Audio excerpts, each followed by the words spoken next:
All right, ladies and gentlemen, welcome back to the channel, guys. Today we have a Houston Rocket video. Unfortunately, they suffered the loss last night, 107 to 120. 1-9 to start the season, but everything is okay, guys. A lot of people, I don't know, I think a lot of it's Houston Rocket fans. They just haven't been in a rebuild in a very long time.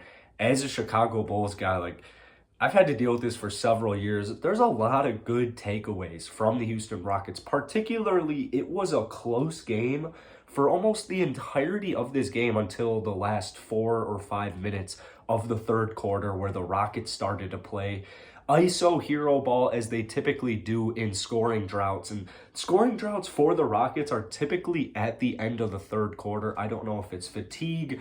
I don't know what it is.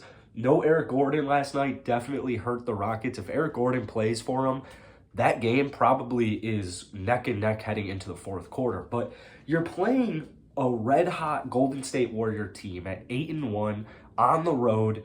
You're on a long away stretch. You've lost a couple of games.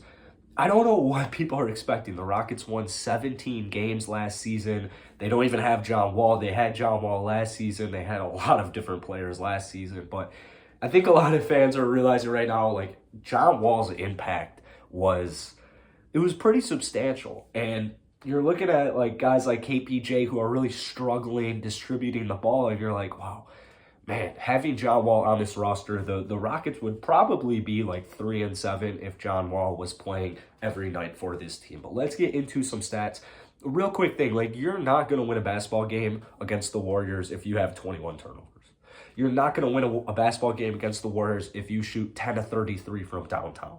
You're not going to win a game against the Warriors on the road if you're shooting 25 of 37 from the free throw line. Free throw shooting for the Rockets this season has been ridiculous. But before we get into player stats, I do appreciate all you guys for tuning in. Check out the Houston Rocket Daily channel down below, where I'm going to start posting a lot more of my Rockets content there. Still a little bit sick, so I do apologize if I sound a little weird, but let's get into let's start off with the player of the game. It was Jae'Sean Tate. I mean, Jae'Sean Tate, it's literally ever since I made my video kind of ragging on Jae'Sean about his slow start to the season. It's like he watched that, used it as motivation. I love what I'm seeing from Jae'Sean Tate right now. Last night, 21 points and 10 rebounds, 7 of 11 from the field, and 2 of 4 from downtown. Jae'Sean Tate has started to take at least 2 to 3 threes per game after starting the season shooting just 18%. He is definitely picking it up right now. And if you're shooting 2 of 4 from downtown and you're Jae'Sean Tate, oh my God. 21 and 10 against the Golden State Warriors. Let's not act like the Warriors without Klay Thompson are a sorry team. They still have, obviously, Steph Curry. You got Jordan Poole. You still got Draymond. You got Oubre. You got Wiggins. There's a lot of talent, especially defensive talent, on the Warriors team. So the fact Jae'Sean Tate was able to put up 21 and 10 last night, it shows me a lot that he is ready to step into this role. The start of the season, when he was playing really bad, I wanted KJ Martin to kind of take his spot, really. KJ's been seeing a lot more playing time recently. Last night, he actually had he had a putback dunk, he had an alley-oop dunk, 7 points for him off the bench, 4 rebounds. So we got to see more KJ Martin. But the good news is that we are starting to see a lot more increase in production from Jae'Sean Tate. Moving on, let's talk about Jalen Green. Another off night, 4 of 12, 1 of 9 from downtown, 1 of 6 from downtown, with 9 points. Wasn't his best game. He's really struggling to find his shot. I don't think Steven Silas is necessarily helping him. A lot of the times when I see Jalen Green score the basketball, it's usually an ISO play. It's I don't really see too many drawn-out plays for Jalen in Silas's offense. I do have issues with Silas, but through 10 games, I think it's a little too early. I'm still giving him the benefit of the doubt. The rotations, they've definitely been getting better, and it's tough when you have, literally, how many guys the Rockets played last night? They played 12. So when you're playing 12 guys and they were even without Eric Gordon, it's tough to divvy up those minutes. So I'm giving Steven Silas the benefit of the doubt. I know a lot of Rocket fans are not in that camp right now. Jalen Green will figure it out. He'll figure it out. Once his shot starts falling, he'll get that confidence. He'll get that improved confidence. What I do like from Jalen is he's still attacking the rim. He's still attacking the basket. He's getting to the free throw line. He's doing what you want him to do. He just isn't executing it. And when he does execute it, like when he drops 30 points, that's when it's like, oh, okay, Jalen's the real deal. Jalen's a real deal. He's just shooting the ball pretty bad right now. KPJ, I like to see the turnover at 3. Still kind of a lot of turnovers, but 11 points, 7 assists for him.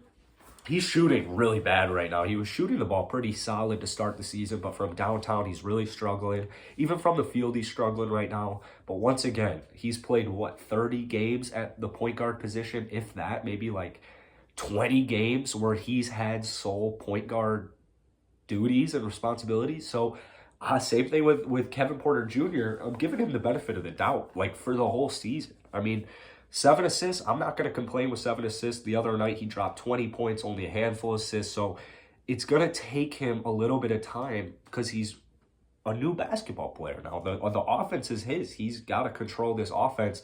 That's something Kevin's never really been in a situation to do except for the tail end of last year, which he still had to split it with John Wall, too. So it's like you're 10 games in. I like what I'm seeing from KPJ in different games.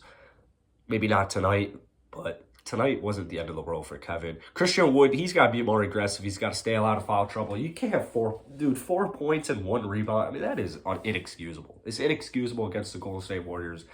You cannot be putting up those stats. And if anybody knows it, it's Christian Wood. Christian Wood is probably in the gym right now as we speak.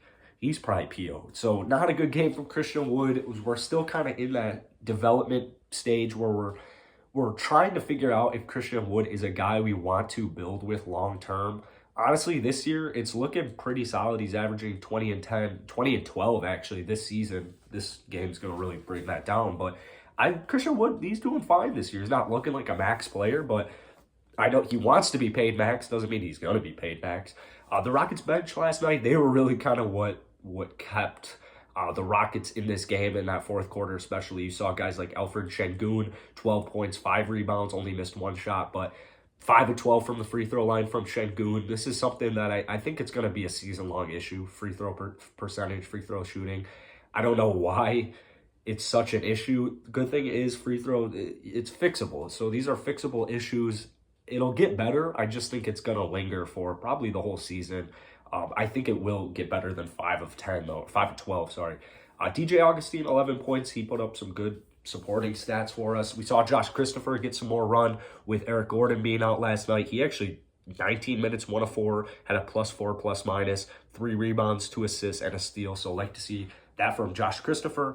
Armani Brooks still really, really struggling with his shot. He was just 1 of 8 from downtown last night. But altogether, this Rockets team, they're piecing it together. And keep in mind, they're playing really good basketball teams on the road right now. So take it how it is. 1-9, obviously it's not ideal, but hey, they won 17 games last season. Expectations were pretty low. That's it for today, guys. Hit that like button, hit that sub button. Let me know your comments down below on the Rockets season so far. Peace.